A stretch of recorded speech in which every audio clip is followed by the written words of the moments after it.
কুল্লু নাফসিন যায়িকাতুল মাউত, সমস্ত আত্মা, সমস্ত প্রাণ আল্লাহ তাআলা বলেন মৃত্যুর স্বাদ গ্রহণ করে, মৃত্যুর স্বাদ গ্রহণ।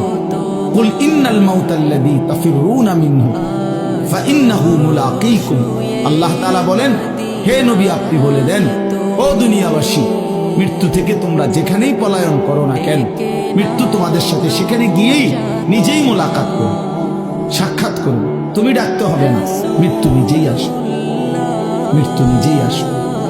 আইনামা তাকুনু ইউদরিকুমুল মাউতু ওয়ালাউ কুনতুম ফি বুরুজিন মুশাইয়াদা, আল্লাহ বলে তুমি যদি এমন একটা বিল্ডিং বানাও, ঘর বানাও, যে ঘরটা অনেক উঁচা, যে ঘরটার উপর দিয়া কেউ ভিতরে ঢুকতে পারবে না, যে ঘরটার মধ্যে একটা ছিদ্র নাই, একদম আটকানো, তো এরকম একটা ছিদ্রবিহীন সুউচ্চ ঘরও যদি তুমি বানিয়ে তার ভেতরেও তুমি আশ্রয় নাও, তো ইউদরিকুমুল মাউত, মৃত্যু তোমার সেখানেই পৌঁছবে,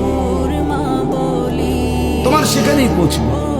প্রিয় ভাই আমার, বন্ধু আমার, নওজোয়ান সাথীরা আমার, মৃত্যু এক অনিবার্য বাস্তবতা, চিরন্তন বাস্তব, এটা গ্রহণ করতেই হবে।